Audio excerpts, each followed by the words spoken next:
નડિયાદ પાલિકાના કાઉન્સિલરની દુકાનમાં જ અનાજનો બારોબાર કાળો કારોબાર થતો હોવાનો ખુલાસો થયો છે। ખેડાના નડિયાદમાં કાઉન્સિલર સંજય સચદેવની સસ્તા અનાજની દુકાનમાં નકલી ફિંગરપ્રિન્ટની ફોટો દ્વારા કૌભાંડ આચરી અનાજની ચોરી કરાતી હોવાનો ખુલાસો થયો। સંચાલક દ્વારા બોગસ ફિંગરપ્રિન્ટની મદદથી અનાજનો જથ્થો બારોબાર સગેબગે કરાઈ રહ્યો હતો। એટલું જ નહીં, સૌથી શરમજનક બાબત તો એ છે કે કાઉન્સિલર સંજય સચદેવ સસ્તા અનાજની દુકાન એસોસિએશનના પ્રમુખ પણ છે। પુરવઠા વિભાગની તપાસ દરમિયાન અનાજના કારોબારનો ખુલાસો થતાં અધિકારીઓએ કાઉન્સિલર અને દુકાનમાં કામ કરતા કર્મચારીઓને પોલીસ મથક ઢસડી ગઈ હતી। નડિયાદ ટાઉન પોલીસ મથકે તમામ શખ્સો સામે છેતરપિંડીની ફરિયાદ નોંધવામાં આવી છે। મહત્વનું છે કે હોદ્દેદારો દ્વારા જ ગરીબોના હક પર તરાપ મારી કાળો કારોબાર કરનાર કાઉન્સિલરનું પાપ ઉજાગર થતાં આ ઘટના સમગ્ર શહેરમાં ચર્ચાનું કેન્દ્ર બની છે। સંદીપ રાજપૂત છે ફોન લાઈન પર। સંદીપ, શું મામલો છે, જાણવા માંગીશું।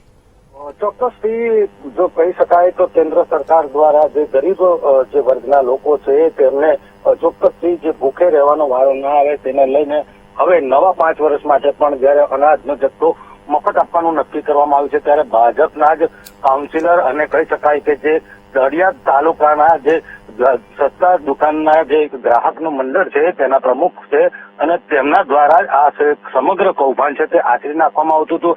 ખાસ કરીને વાત કરવામાં આવે તો જે ગરીબ ગ્રાહકો છે જેને આ અનાજ આપવાનું હોય છે તેના જે ફિંગરપ્રિન્ટ છે તેવા જ ઇમેજીસ બનાવાય અને તેને ઉપયોગ કરીને આ જે અનાજ છે તે સગેવગે કરવામાં આવતું હતું। સમગ્ર નડિયાદમાં આ કૌભાંડ ચાલતું હતું અને તેને લઈને જ રાજ્ય પુરવઠાના સ્થિત દ્વારા મામલતદારને સાથે રાખીને આ જે છે કબ્રસ્તાન ચોકડી નજીક આવેલી જે આ કાઉન્સિલરની સસ્તા અનાજની દુકાન છે ત્યાં આગળ દરોડા કરવામાં આવ્યા હતા અને ત્યાંથી કહી શકાય કે જે ફિંગરપ્રિન્ટના ઇમેજીસ છે તે પણ મળી આવ્યા હતા। સમગ્ર મામલે નડિયાદ પોલીસ મથકે લાવી તેમના વિરુદ્ધ કાયદેસરની કાર્યવાહી હાથ ધરવામાં આવી હતી, પરંતુ ક્યાંક ને ક્યાંક રાજકારણ હાવી થતું હોય તેવું લાગી રહ્યું છે કારણ કે મોડી રાત સુધી આ ફરિયાદ નોંધવામાં આવી અને અત્યાર સુધી કહી શકાય કે જે જથ્થો છે તે સીલ કરવામાં આવ્યો છે તે નહીં તેને લઈને પણ કંઈક મહત્વના જે જાણકારી છે તે આપવામાં નથી આવતી અને ખાલી જે બોગસ જે ઇમેજીસ છે તેને લઈને જ હાલ તો ફરિયાદ દાખલ કરવામાં આવી છે। ત્યારે હવે જોવું રહ્યું